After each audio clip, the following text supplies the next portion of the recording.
Thank you very much, and welcome, and thank you for coming out on a cold night. I think it's cold. I think the main qualification, if I have any, to stand here before you tonight is that I am the parent of a 20-year-old, a 17-year-old, a 15-year-old, and a 13-year-old. I think that's really actually the most relevant, that we have 3 teenagers living in our house right now. I want to start by asking you to think about walking. Think about all the different ways we walk. We might hurry to the bus stop. We might tiptoe out of our sleeping baby's room. We might power walk on a treadmill, shuffle to the toilet in the middle of the night, or stroll along a riverbank. We might stop and start and stop and start as we make our way up and down the supermarket aisle. We might stride confidently in a Reclaim the Night march, or strut up a catwalk, or waddle after our toddler on her trike. We might edge our way up the stairs, holding the handrail if our arthritis is giving us strife, or struggle to stay upright as we get pulled along by our Labrador puppy. Depending on the purpose of our walk, the pace changes, the direction changes, what we wear is different. Our level of enjoyment varies. Our degree of flexibility varies.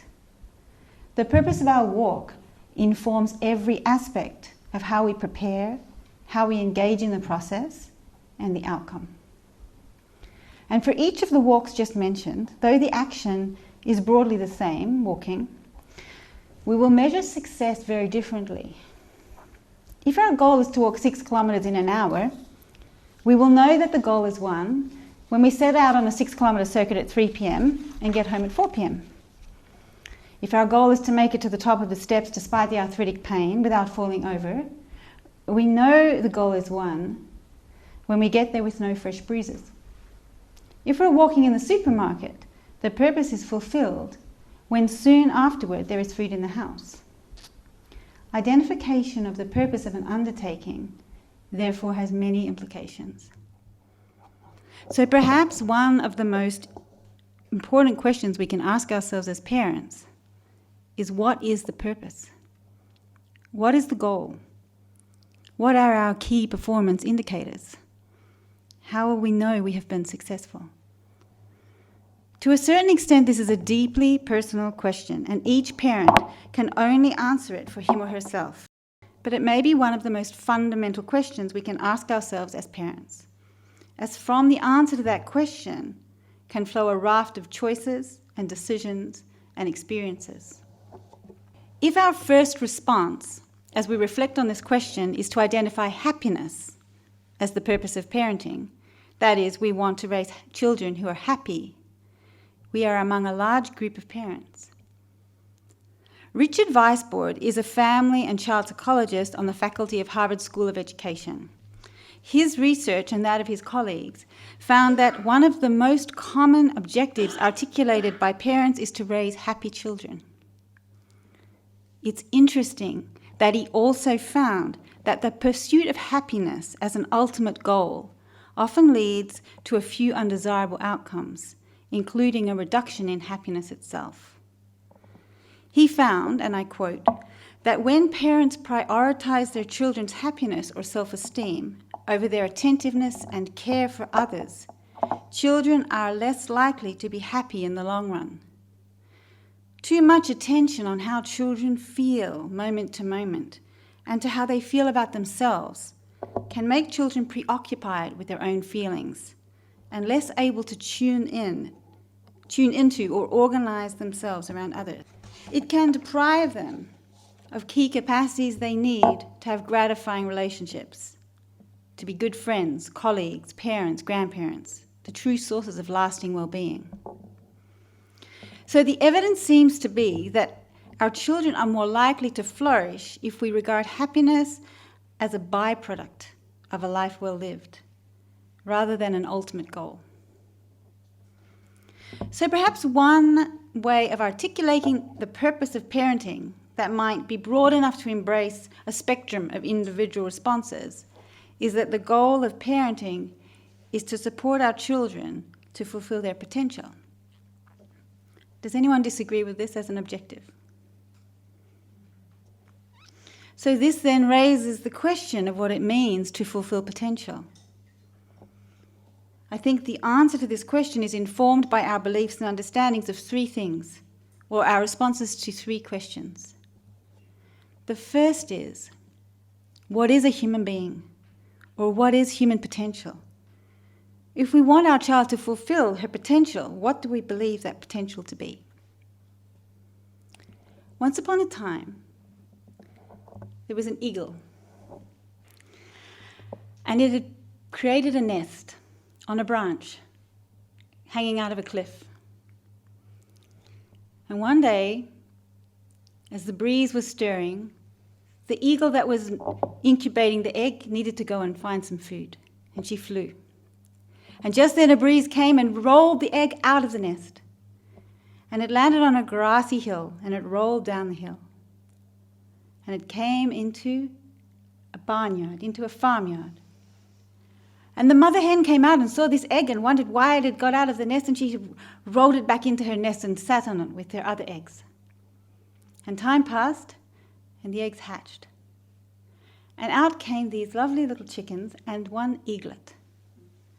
So the mother hen taught her brood how to be successful, how to dig in the compost, how to pick up corn, how to scratch in the dirt. But there was one little bird that had a hooked beak. It was struggling.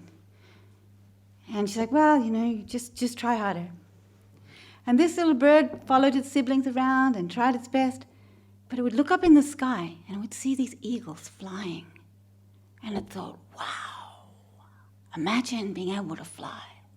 Pity I can't. And it would dig back down in the dirt. Then one day an eagle was flying over the farm, and by then the eaglet had grown quite significantly and was starting to look like an eagle. And it came down and it said, what are you doing here?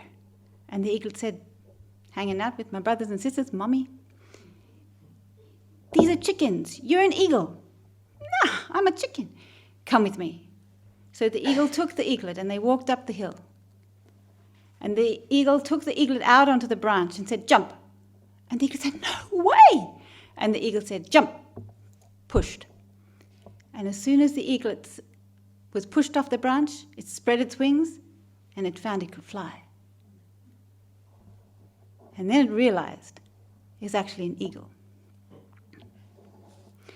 If we believe we are chickens, we will seek to teach our children to scratch in the dirt, pick up corn, fight over the best compost scraps, and try not to get their feathers pecked out by other chickens. If we believe we are eagles, we will see teaching our children to scratch in the dirt and fight over compost as failure. If we believe we are eagles, we will seek to teach our children of their capacity for flight, of their keen eyesight, of the perspective that can be theirs, and the vast distances they can cover in a single day. The founder of the Baha'i Faith, Baha'u'llah, tells us that we can regard each human being as a mine rich in gems of inestimable value, which education can alone cause to reveal its treasures. That is, he states that every single child born into this world is the possessor of inherent dignity and nobility, with capacity to manifest all the divine attributes, such as kindness, courage, gentleness, determination, humility, assertiveness, joyfulness, service, and love. Baha'u'llah says that we are created noble, rich, with the hands of power, out of the essence of knowledge, out of the clay of love. Viewed through this lens, then, the greed, selfishness, violence, which we see every day around us, constitute distortions of human nature rather than human nature itself. If we embrace this understanding of human nature, what are the implications for our parenting? Our purpose becomes, at least in part, to bring out these spiritual qualities, these spiritual treasures that are hidden beneath the dirt. That is, to foster in our children knowledge and practice of the spiritual capacities within themselves and within all others.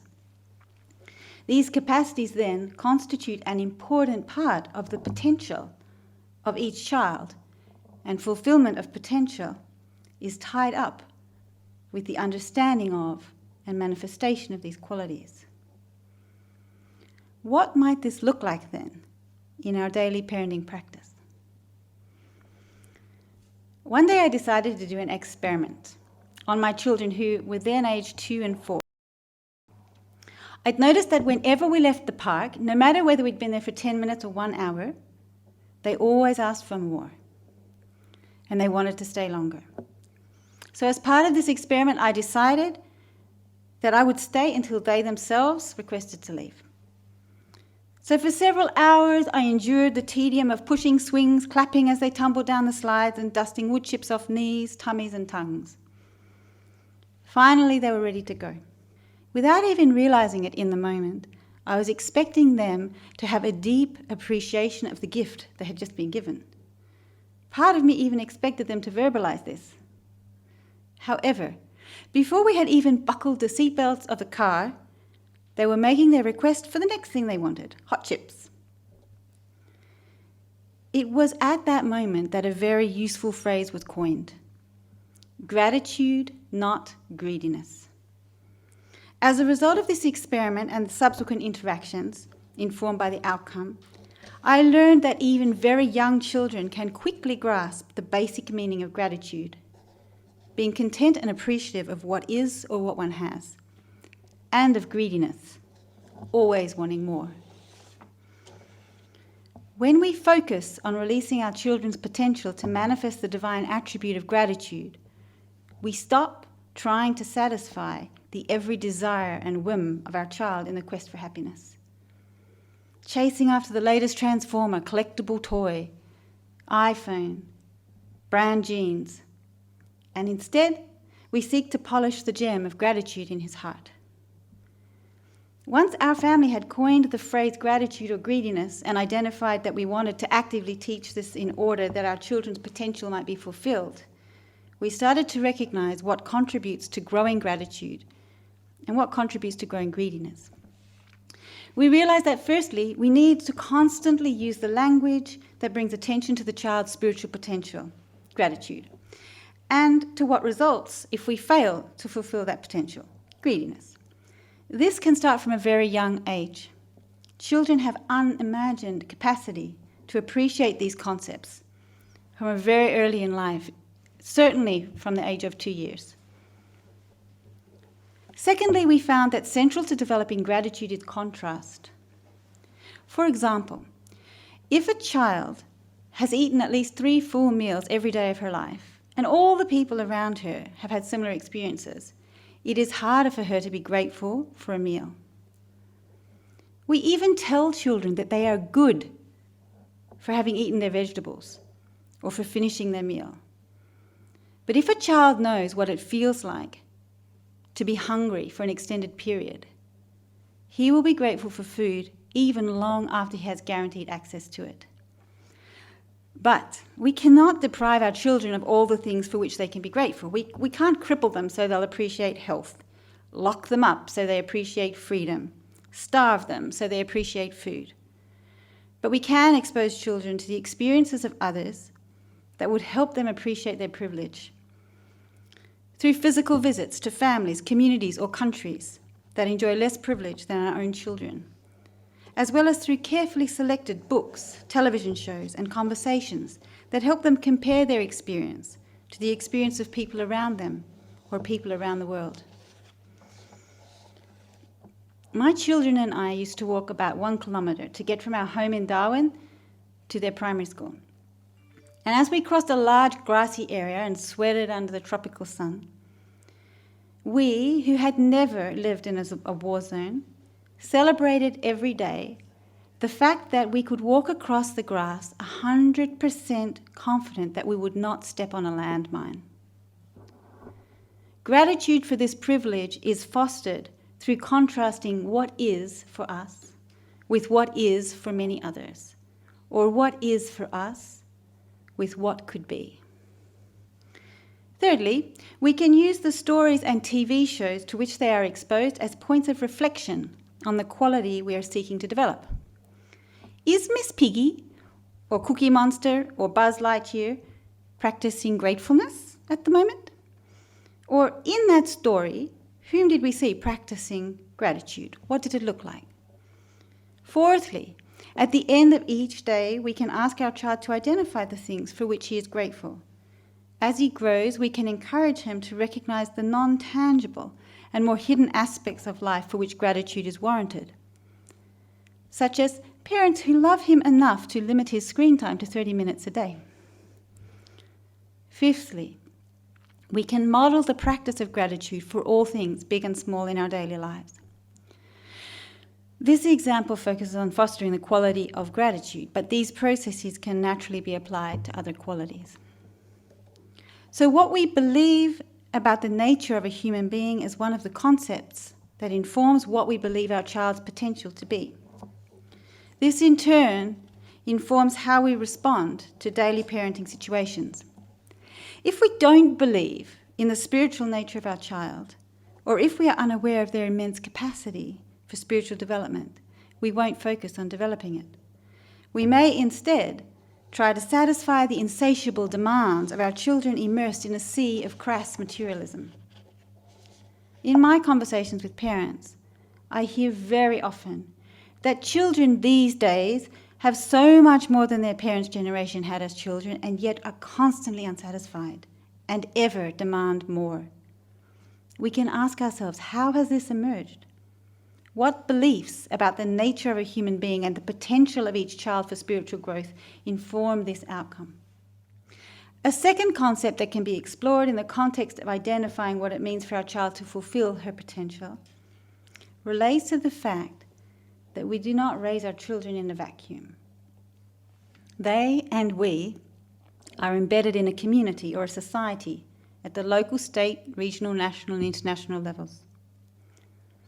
So as purposeful parents, we are faced with the question of what kind of relationship we want our child to have with the society around us. One way of looking at it, which is admittedly an oversimplification of a more complex reality, is that we have three options. We can seek to raise children who fit in and excel in society as it currently functions. We can seek to raise children who avoid society as much as possible. Or we can seek to raise children who engage in the transformation of their society. The approach we take could be informed by how we perceive society as it currently exists, what we believe is possible in terms of change, and what we believe individuals as compared to governments can do to affect change. If we want our child to fit into and excel in society as it currently functions, it may be helpful to reflect on the implications of this goal. If I fit in to a workplace where I have a lot of power, prestige, and income, but that workplace is racist, misogynistic, corrupt, and careless of its environmental impact, is fitting in a good thing? Does this constitute fulfillment of my potential or the undermining of it?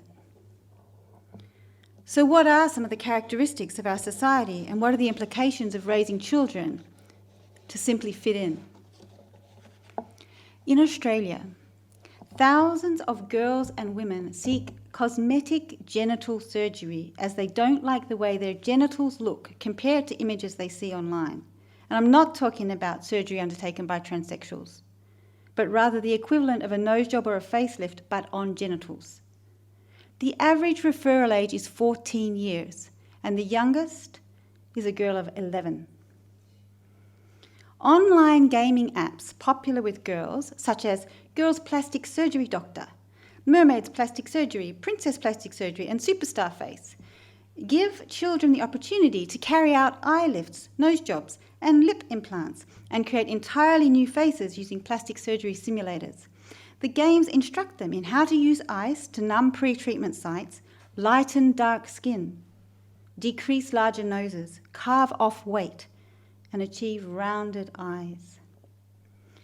Australians spend $1 billion per year on cosmetic surgery, with a nose job costing up to $20,000.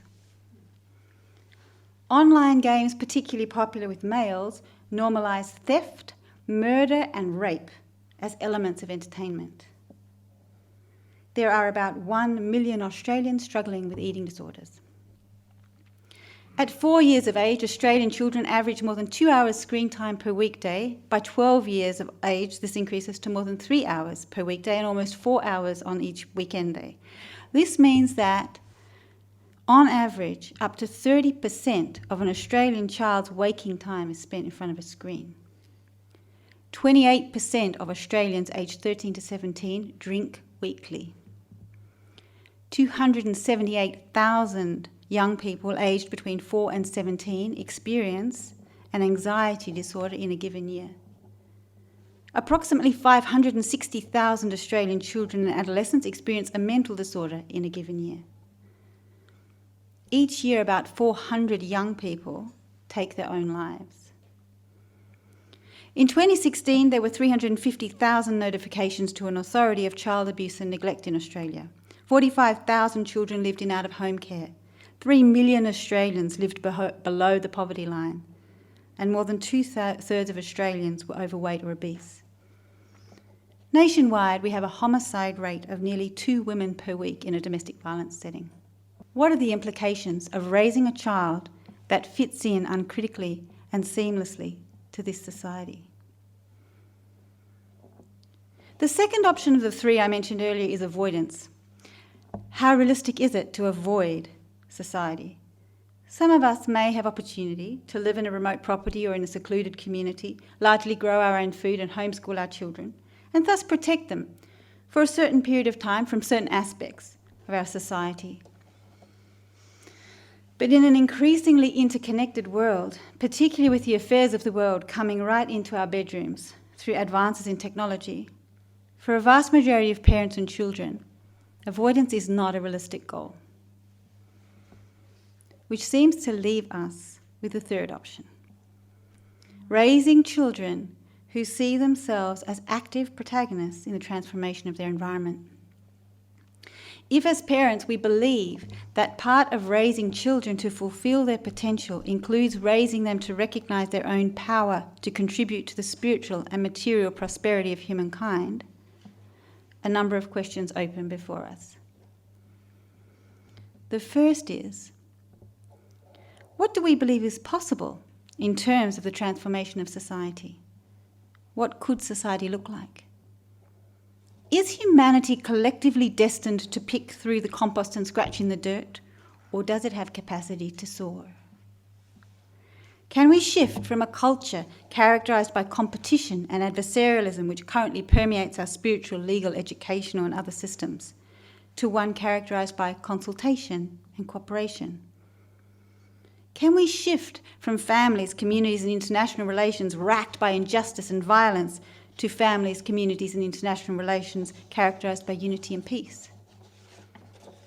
Can we shift from a world where some are burdened by extremes of wealth and many are burdened by extremes of poverty, to one where capacity and effort are rewarded, but all have the means to ensure health, well-being and dignity? The teachings of Baha'u'llah assure us that we can be certain about the collective potential of humanity and humanity's bright future. I will share a sampling of promises and ideas articulated in the Baha'i teachings. World peace is not only possible, but inevitable. The earth is but one country, and mankind its citizens. The long ages of infancy and childhood through which the human race had to pass have receded into the background. Humanity is now experiencing the commotions invariably associated with the most turbulent stage of its evolution, the stage of adolescence, when the impetuosity of youth and its vehemence reach their climax and must gradually be superseded by the calmness, the wisdom, and the maturity that characterize the stage of adulthood. Then will the human race reach that stature of ripeness which will enable it to acquire all the powers and capacities upon which its ultimate development must depend. The Baha'i teachings state unification of the whole of mankind is the hallmark of the stage which human society is now approaching. Unity of family, of tribe, of city-state and nation have been successively attempted and fully established. World unity is the goal towards which a harassed humanity is striving. A world growing to maturity must recognize the oneness and wholeness of human relationships and establish once and for all the machinery that can best incarnate this fundamental principle of its life. And finally, the supreme mission of the revelation of Baha'u'llah is none other but the achievement of the organic and spiritual unity of the whole body of nations.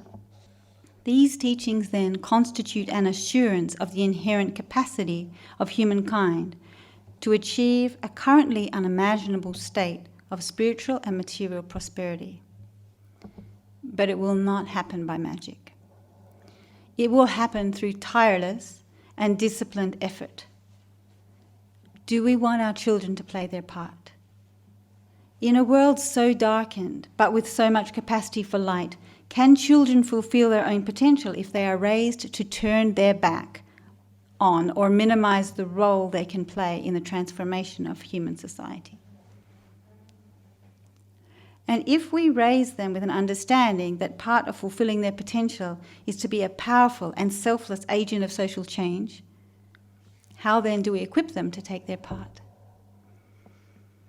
As you may be aware, Gus Speth, who is a US advisor on climate change, stated, "I used to think that top environmental problems were biodiversity loss, ecosystem collapse, and climate change. I thought that 30 years of good science could address these problems. I was wrong. The top environmental problems are selfishness, greed, and apathy. And to deal with these, we need a cultural and spiritual transformation." Similarly, Baha'u'llah says, the betterment of the world can be accomplished through pure and goodly deeds, through commendable and seemly conduct. Perhaps then, the way to create social change is not clamoring for a change in political system, or clamoring for a change in political party, or clamoring for a change in political leader, or lobbying for money for this project, this issue, this group, marching and protesting against government and other leaders, or committing acts of terrorism. Perhaps the way forward is equipping our children to be part of a cultural and spiritual transformation, and by linking them with others who are keen and active participants in the same processes. We can equip them to play their role in such a revolution, in part by building their capacity to analyze their environment and the messages they receive from that environment, and thus make conscious choices, and by developing their power of expression. I would like to share two things that I have found very powerful in this regard. One is an approach taken as a parent, and the other is a resource that moved me from a state of fear and despair to a state of hope and confidence. An approach to releasing the potential in our children to become agents of social change is the use of questions as a tool to promote constant reflection. This can strengthen a child's capacity to analyze and reduce the likelihood that they will uncritically imbibe the undesirable messages of our society. An application of this pertains to television and movies to which our children are exposed. For example, we plonk our children in front of Thomas the Tank Engine and allow them to be entertained by stories of trains and humans who are sometimes jolly, sometimes grumpy, have challenges, learn lessons. But our children are absorbing other messages as well, and we can bring those other messages to light by means of such questions as, who are the male characters? The engines. Who are the female characters? The carriages. Which characters speak? Male humans and male engines. Which characters are silent? Female humans and carriages. Which characters are independent? The male engines. Which characters can only move if pulled by others? The female carriages. And so from a young age we begin to absorb the lesson that males have voice, power, independence, and females do not. They grow up a little and watch Toy Story. How many of the multitude of characters are male? Basically, all of them, with the exception of Mrs. Potato Head and the ballerina, who by definition have to be female. And so from a young age we learn that to be male is the norm, female is other, or defined in relation to male. They grow up a little more and enjoy Madagascar. How many female characters are there among all those animals? 1. Through these questions, we encourage our children to notice. It may not be realistic to protect them or prevent access to the TV shows and movies popular in our community, but we can assist them from a young age to reflect critically on the messages they are getting about gender, race, violence, communication styles, and so on. So they grow a little more, and we have teenagers who are excited to see the next superhero movie. If we give permission for our children to watch these movies, then before or after each one, we can support their awareness with such questions as, what does this movie communicate about being a man? What does this movie communicate about being a woman? What does it communicate about the relationship between men and women? How was violence presented? Was it justified when used by the good guy? Do you think violence ever achieved social good? In this movie, violence was justified if it was against the bad people. Do you think people can be divided into categories like good and bad? Or do we all have capacity for and manifest both? It's normal, particularly in American sitcoms or TV dramas, for a character to storm out of a room or run up the stairs or slam a door when upset, rather than to calmly engage in a process of consultation. It is normal for cool, powerful men and women to routinely speak in witty or aggressive put-downs. So we might ask our teen watching Suits or Gilmore Girls, how did the person presented as powerful in this TV show communicate with people presented as less powerful? When the teenager was angry and frustrated, how did she express herself? How did the family resolve the differences of opinion? Did they consult in a detached, respectful way? Or did they storm off and slam doors? And with regard to all books, TV shows, movies, we can ask, what did the characters learn? What virtues were practiced? What virtues weren't? Through this constant reflection, we are guiding but not lecturing, and building capacity for analysis, which can form the basis for conscious decision-making, so essential for agents of positive social change. I referred earlier to a resource which I found invaluable as a parent in this context. That resource is the Junior Youth Spiritual Empowerment Program.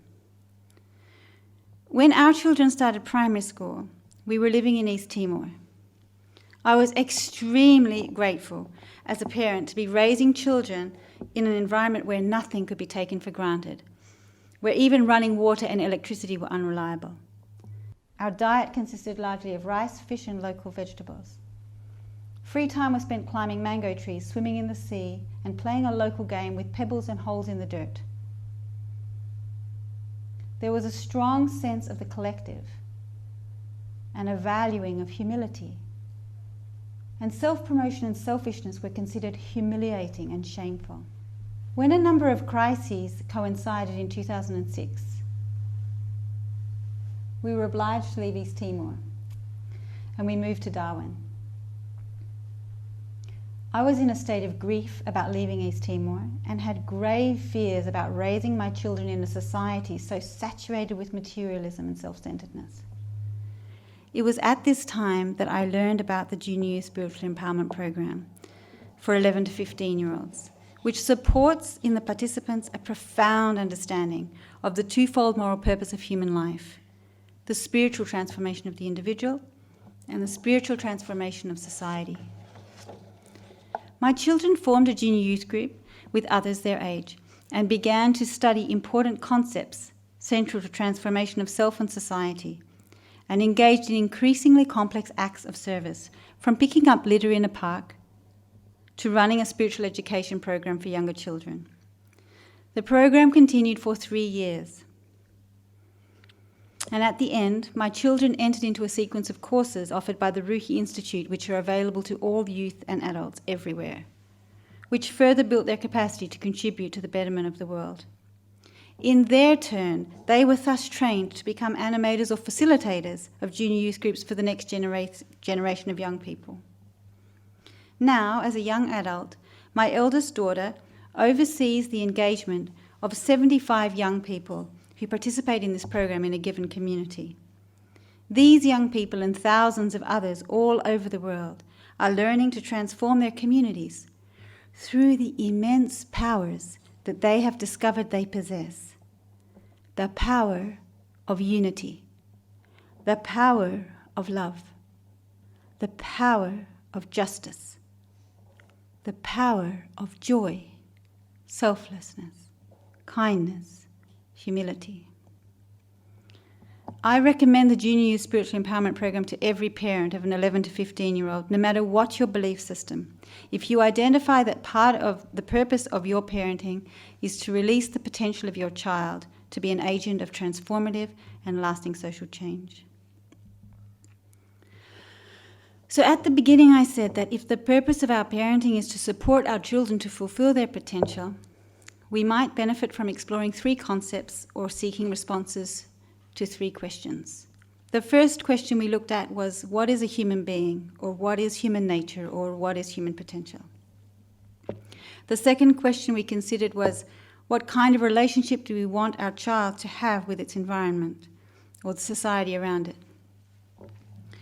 The third question pertains to how we frame or understand what parenting is. Is parenting a blip on our career? An interruption to the accumulation of material wealth? An obstacle to achieving positions of leadership? A burden carried predominantly unjustly and sometimes resentfully by women? In a society that centers its gaze and its systems on money and its generation, it is natural to view, assess, and assign value to all things, including parenting, through that lens. 100 years ago, Charlotte Perkins Gilman wrote a novel called Herland, which is available free on the internet, and I highly recommend it. In this novel, she portrays a society that centers on and prioritizes the education of children. In this society, instead of every individual and institutional decision being run through the filter of what is the financial implications, every decision is run through the filter of what are the implications for the education and well-being of our children. The society she describes is utterly believable and based on a profound feminist analysis of reality. It is also heartwarming and inspiring. But perhaps more importantly, it brings attention to the way we have uncritically internalized the generation of money as the highest value, and brings attention to the fact that this is a choice, and we have the power to make a different choice.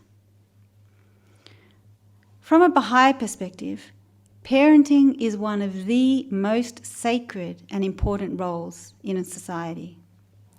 Among the teachings are the following. Among the greatest of all great services is the education of children. The more ye persevere in this most important task, the more you will witness confirmation. Among the greatest of all services that can possibly be rendered is the education and training of children. It is, however, very difficult to undertake this service, even harder to succeed in it. I hope that thou wilt acquit thyself well in this most important of tasks and successfully carry the day. If a plant is carefully nurtured by a gardener, it will become good and produce better fruit. These children must be given a good training from their earliest childhood. They must be given a systematic training, which will further their development from day to day, in order that they may receive greater insight, so that their spiritual receptivity be broadened. Again, the Baha'i teachings say, every child is potentially the light of the world, and at the same time, its darkness.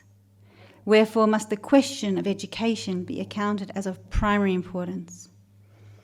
From the infancy, the child must be nursed at the breast of God's love and nurtured in the embrace of his knowledge, that he may radiate light, grow in spirituality, be filled with wisdom and learning, and take on the characteristics of the angelic host. Again, children are even as a branch that is fresh and green. They will grow up in whatever way ye train them. Take the utmost care to give them high ideals and goals, so that once they come of age, they will cast their beams like brilliant candles on the world and will set their hearts on achieving everlasting honor and acquiring all the excellences of humankind. And finally, training in morals and good conduct is far more important than book learning. A child that is cleanly, agreeable, of good character, well behaved, even though he be ignorant, is preferable to a child that is rude, unwashed, ill-natured, and yet becoming deeply versed in all the sciences and arts. The reason for this is that the child who conducts himself well, even though he be ignorant, is of benefit to others, while an ill-natured, ill-behaved child is corrupted and harmful to others, even though he be learned. If, however, the child is trained to be both learned and good, the result is light upon light. In most societies around the world, if families can only afford to educate some of their children, they prioritize the education of boys, because this can lead to greater financial gain for the family. According to the Baha'i teachings, if a family can only afford to educate some of its children, it must educate the girls, because the girls become mothers and first educators of the children, and this, above all else, is the priority and requires the allocation of precious resources, including education. So the way we conceptualize parenting also impacts on how we approach releasing the potential of our children. If we see ourselves as basically the provider of food, shelter, daycare fees, school fees, transport to extracurricular activities, then we will feel that we have supported the fulfillment of our children's potential if they are fed, sheltered, occupied, and can play tennis, ballet, soccer, or the flute adequately.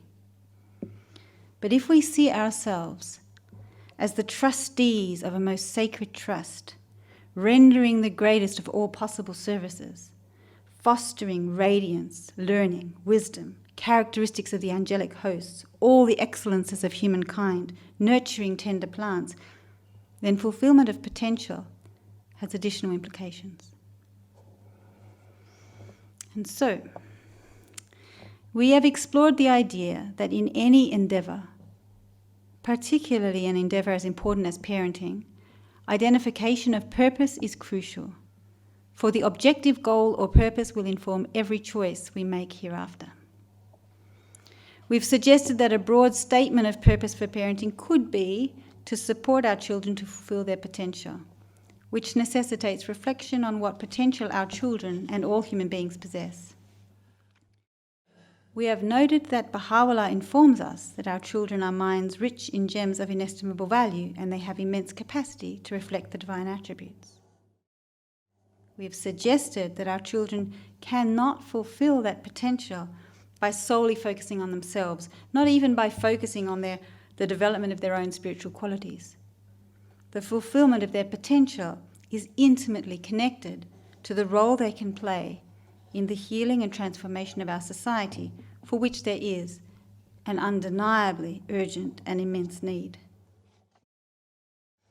We have said that the transformation of society requires a spiritual transformation, a spiritual revolution, that the betterment of the world can be accomplished through pure and goodly deeds, through commendable and seemly conduct, through the indomitable powers of unity, love, justice, service, and selflessness. We have acknowledged that parenting is one of the most important roles anyone can ever play, that we as parents are trustees of something sacred, precious, and powerful, a human soul, and that allocation of our personal, familial and societal resources need to reflect the true value of this role. A question that may arise is how? How do I parent in a way that brings out the gems in my child's heart? How do I raise a child who arises to serve humankind, to contribute to the unity of all people and the material and spiritual prosperity of our communities? How do I fulfill my sacred responsibility as a parent when I feel so inadequate to the task? These are important questions, and there are no simple answers. There are no formulae. But two things can help us find the path of purposeful parenting and strive to walk along it. One is identification of our objective and making of a conscious commitment to striving to achieve it. The other is engagement with a community of people who are similarly committed to finding and walking that path. The Baha'i community offers a number of resources which I have personally found to be of immense value as a parent, striving to raise noble beings in this perilous period of humanity's history. I've spoken already of the Junior Youth Spiritual Empowerment Program, which is for the participation of 11 to 15-year-olds. This program is embedded in a lifelong educational process which starts with classes for children aged 5 to 11. These classes are open to families of any or no belief system. Using prayer, song, story, art, drama and games. Children in the early grades learn about spiritual qualities such as truthfulness, generosity, and kindness. Higher grades in these classes for children then explore such themes as maintaining a prayerful attitude, seeking knowledge, living in harmony with others, being a good friend, devoting one's life to service, and engaging in consultation. For youth and adults, there is a sequence of courses developed by the Ruhi Institute which build capacity not only to purposefully parent, but to walk a path of service to humanity. These courses are also available free of charge to anyone of any background or belief system who is seeking to systematically build their capacity for all that we have talked about tonight. The Baha'i community warmly welcomes and invites each one of you to join the many others navigating this path of service to our families and to all of humanity. We all walk this path in a humble posture of learning, accompanying each other as we strive to fulfill our sacred responsibility to our children and indeed to all children. Thank you.